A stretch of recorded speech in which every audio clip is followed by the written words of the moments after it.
Hi Food Box family, my name's Bianca. Let's go over today what you got in your food bag. We got some Brussels sprouts, fresh arugula, which is like a peppery green, spinach. We got red onions, some fresh apples, beets, red potatoes, and lastly, you got some winter squash. So you may have gotten a butternut squash or an acorn squash in your bag today. So for our recipe today, our beet and dill soup, we're using many of the ingredients that we got in our bag. So let's go over what we have. We're gonna use our red potatoes, we're gonna use our red onion, our fresh beets, we're gonna use garlic, celery, and some fresh dill, which you may have purchased at your food box this week. So let's go ahead and get started. I'm gonna turn my pan onto low, and I'm gonna add about 3 tablespoons or so of vegetable oil and let that heat up. Let's get started with our red onion. So as usual, I've washed the outside of my red onion because even though we're not using it, we're cutting through the skin. Let's go ahead and peel that. And you can use white onion, yellow onion, whatever you'd like. I use the red onion because it's what we got in our bag this week.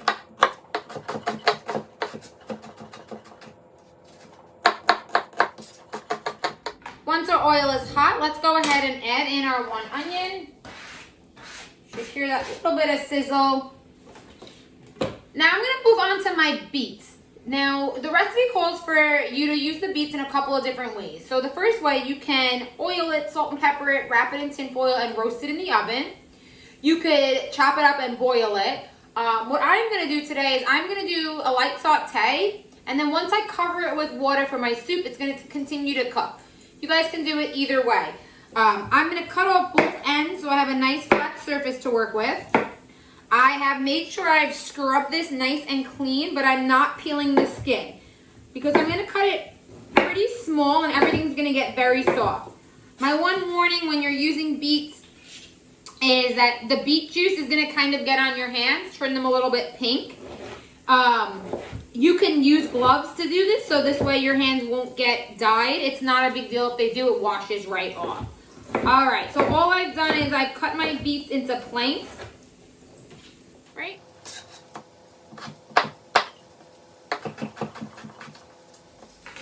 My beets are all cut up. I'm gonna add those to our onions that already are starting to sizzle. If you can hear that, starting to caramelize, and give that a little stir. Let's go ahead and move on to our couple of other ingredients. So today I'm using some fresh garlic. You guys can use powdered garlic if you don't like the taste of fresh garlic. I love garlic. I don't think you can get enough of it. So we're going to use about 3 cloves.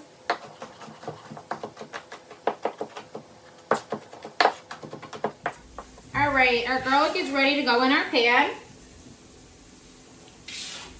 All that in there, give everything a stir. What I think is really awesome about beets is that whatever you put it in, it kind of takes over that color. So you're gonna see our soup is gonna have this really pink red color to it. Let's go ahead and move on to our celery. So I've washed my celery pretty good because the ends are pretty dirty. I'm gonna cut off the very ends of it.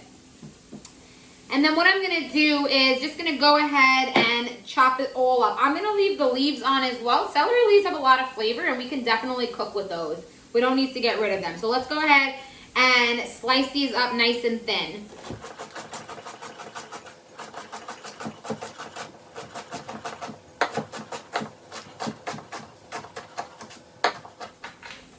Add in all of our chopped up celery. Let's move on to our red potatoes. So I'm using the red potatoes today because that's, again, what you got in your bag. If you happen to receive a different color potato, you can go ahead and use that as well.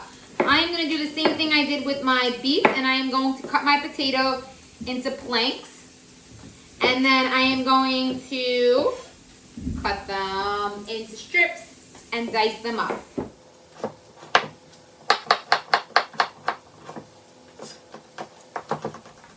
Our potatoes are ready to go.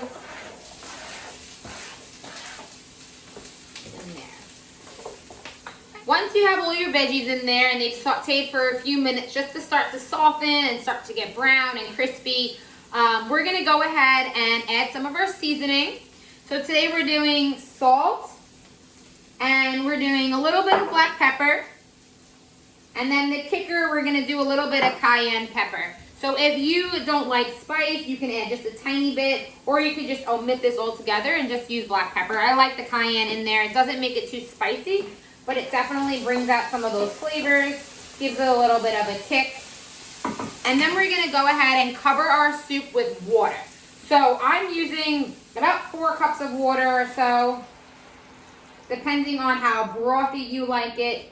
You guys can use vegetable stock. You can use chicken stock. And we're gonna let this cook for about 15 to 20 minutes until all of our veggies are nice and soft and our stock has really developed some flavor. I'm gonna cover it with the top and leave it on slow to let it simmer.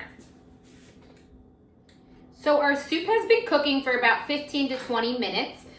The best way to check for readiness is just take a fork and just go ahead and stick it in a couple of potatoes and a couple of beets just to see, because those are your hardest things, and just to see if they're soft enough. They feel pretty soft to me. I'm not gonna keep cooking it.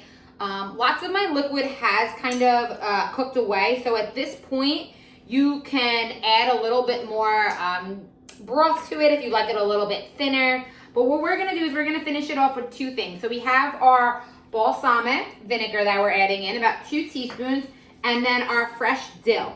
So I'm gonna add in about a teaspoon or so, maybe 2 of fresh dill. My soup is still pretty hot, so what that's gonna do is just kind of wilt our fresh herbs. You wanna throw in fresh herbs at the end of cooking and not in the beginning, because it doesn't really take too much effort for them to cook. We don't want them to kind of dissolve. While our heat is still off, we're gonna go ahead and add in 1 cup of yogurt. Today I'm using regular yogurt, fat-free, plain. You guys can use Greek yogurt if you prefer. It's Greek yogurt's a little bit more tart, but it's still good. But I always recommend using either fat-free or low-fat even. All right, so we're gonna go ahead and add in our yogurt and mix that around. So many times you guys have seen me just take an immersion blender, right? So that's our handheld blender, and stick it right in our pot. But today I'm gonna show you that you can also use a blender for this recipe as well. So now that we've added in our final ingredients, so our balsamic, our dill, and our yogurt, we're gonna go ahead and add all of our soup to our blender with our liquid in there as well.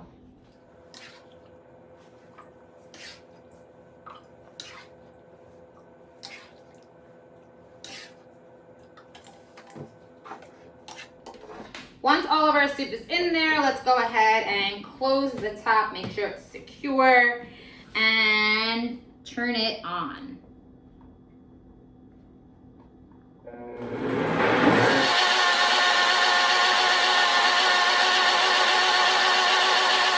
So after a few minutes of blending, what I like to do is take off the top, take a spoon, and sort of peek through and see how it is. This is really nice and smooth.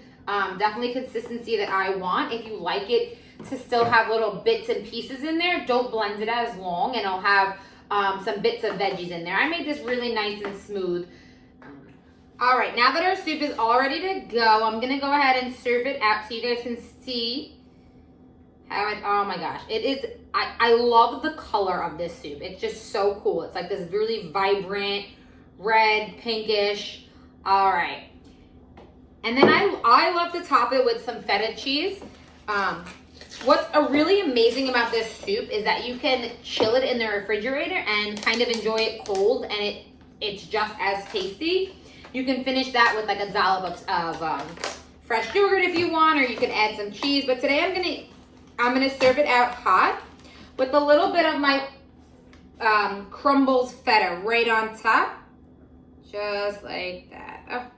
So we finished it with some of our feta. I'm gonna go ahead and just add a couple of pieces of our dill. Guys, as always, thank you so much for joining me. I hope you try this delicious recipe at home and you enjoy it as much as I do. Thank you.